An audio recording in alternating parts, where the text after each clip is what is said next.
Good evening, everyone. Welcome to another episode of Campus Care Ed Talks. Ed Talks is a platform where educators and leaders come on board and express their viewpoints related to education and society. A topic for the discussion is high impact teaching strategies in action, differentiated teaching. And to express their viewpoints on the same, we have with us Mrs. Susan Pothens, ma'am, and Joint Secretary and Manager of Pothens Public School, Indore. A very warm welcome, ma'am. Thank you, ma'am. It's so good to have you here, ma'am. Thank you so much for taking out your precious time, ma'am. Yes, it's my pleasure, ma'am. So, ma'am, shall we begin with the session now? Yes, we can. Yes. So, ma'am, firstly, my viewers would like to know what is actually differentiated teaching methods and how can they prove to be useful for the students, ma'am? Yes, teaching differentiated methods means using method which suits every individual.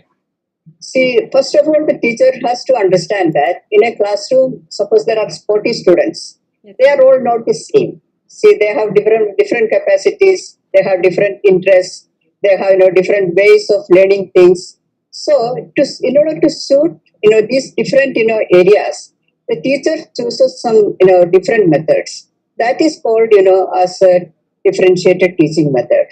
It actually in another version, some educationists has used the term tailoring the material. See, just as a tailor cuts the cloth according to the size or the shape of the person. See, an educator or a teacher is supposed to change the material or adjust the material so that every student is benefited.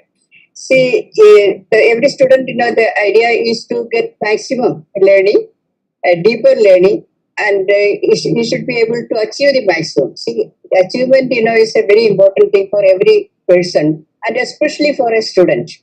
See, if he achieves something, he is, motivated to do much better. So, when we use differentiated teaching methods, every student, is able to achieve something, and is motivated to go further. So, this is a very important, area, and every teacher should understand this difference among students and adjust their material accordingly.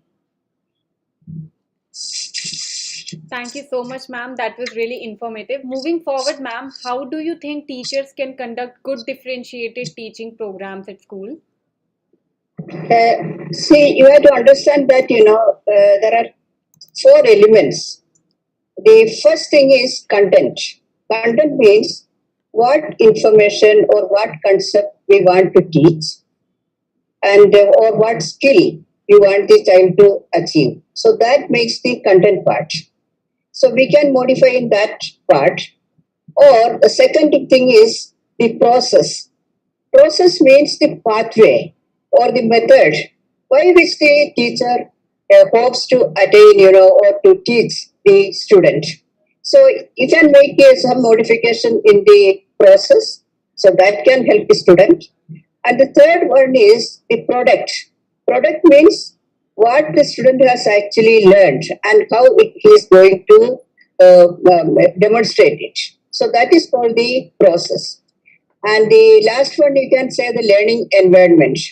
The learning environment means maybe the classroom or even maybe outside. For example, usually we use the classroom as the learning environment, but it is not necessary that all the time classroom only should be the learning environment.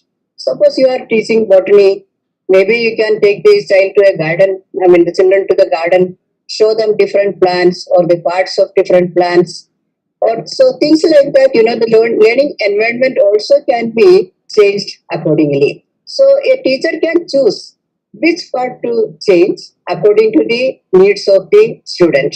So this a teacher has to think and consider and understand, and then make sufficient modifications in any of these or even in all of this to achieve their differentiated teaching. Thank you so much, ma'am. That was really a brief explained by you. Moving forward, ma'am, do you think when we adjust the process of a lesson or a chapter, that can help in making the students more engaging and they'll understand the lesson more? Yeah, definitely, because I myself have tried it.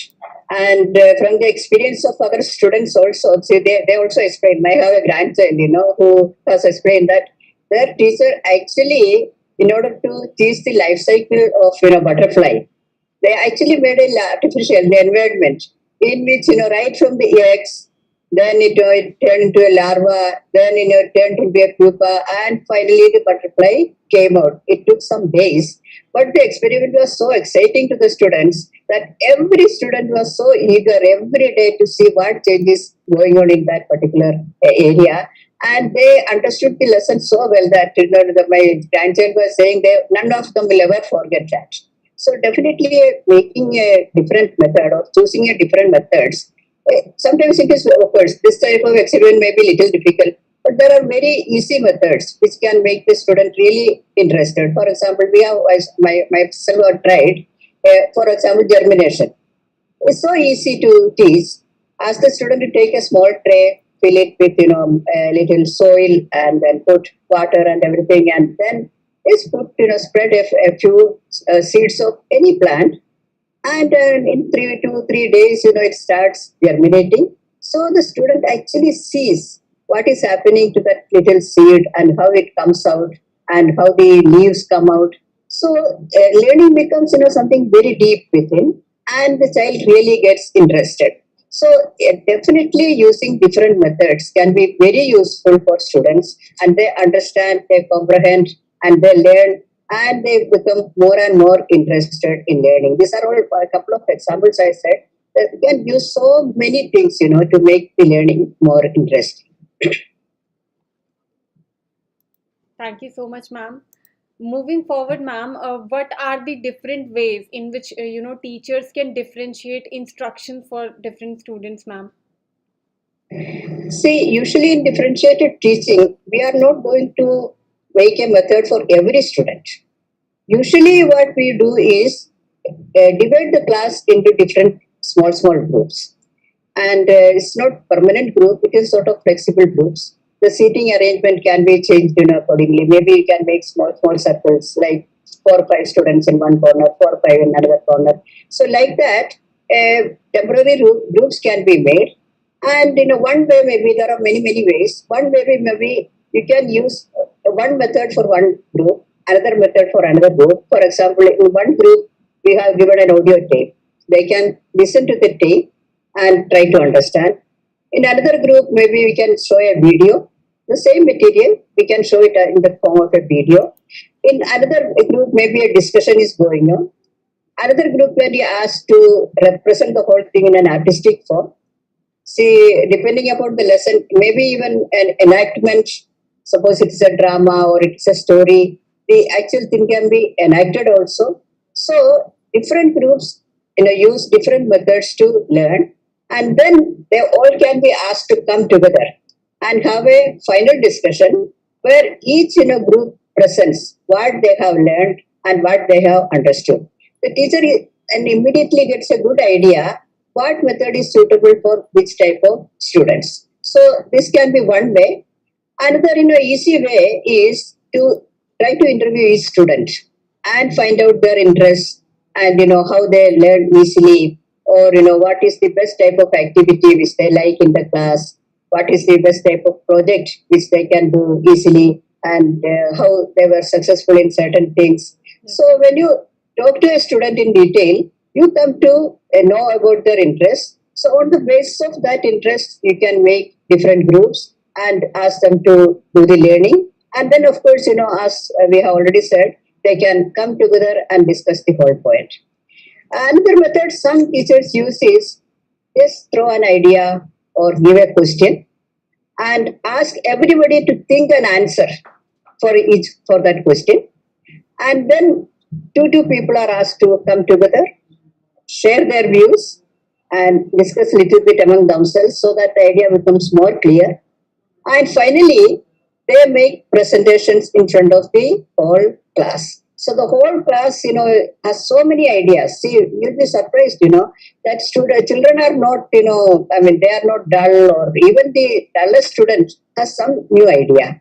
So they can come up with so many new ideas, and even the teacher may learn many things from the students. This I have seen myself. See, we have given a project to the student about tribal dress or tribal way of life, and they themselves have come up with so many good ideas that we were very surprised. That how how creative they are, and how much interest they take in different things. So a teacher has to think which way is suitable for the student. Then another very important way is different audio visual materials. See, simply hearing it may not be so interesting, but if we target different senses, see that becomes very very interesting. For example, videos. Children are usually very much interested in videos, and when they see the same thing in video form, see they become more interested and they learn much better. And audio tapes are available nowadays. Instead of we asking the child to read all the time, see a child can relax and hear the videos, audios, so that create more interest in the students. Some especially some students may be very good in making creative art, so they can be, for example, just ask, for example, about environment. We just give them the idea how to make the environment better, or green environment. So give them the idea and let them create their own their own creations. So some of them will come up with very beautiful ideas how to maintain the environment, or how to make it more greener and healthier. So making artistic creations, or even models, or sometimes showing physical objects is very useful. This I have found, that instead of simply saying, if you actually show the object or allow them to touch it, to handle it, so they can learn much more easily. We have tried it. For example, we wanted to teach serials, so we asked every student to bring little bit cereal, especially it's a village area, so they have all sorts of cereals with them.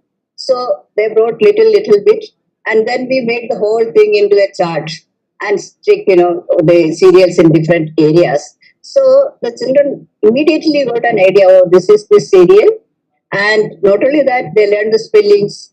Even the smaller children, they learn the meaning of the words. They learn the spelling. So it applies to different senses, and children can experiment themselves. Some of the small experiments we make them do. Suppose we say oxygen is needed for burning.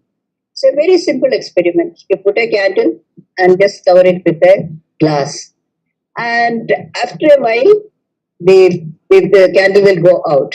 So the child understands that after some time the oxygen is consumed, and the burning cannot take place. So like that, so many different small things we can use by which we can interest the students.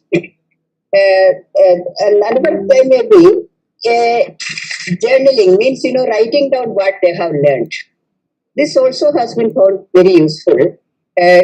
Suppose we teach them for 30 minutes. Allow 10 minutes or 5 minutes just to note down what are the main things, what are the main concepts which they have learned, and how much they have understood. So if a teacher can go through it, immediately he or she can understand whether the child is getting the important ideas or the concepts or not.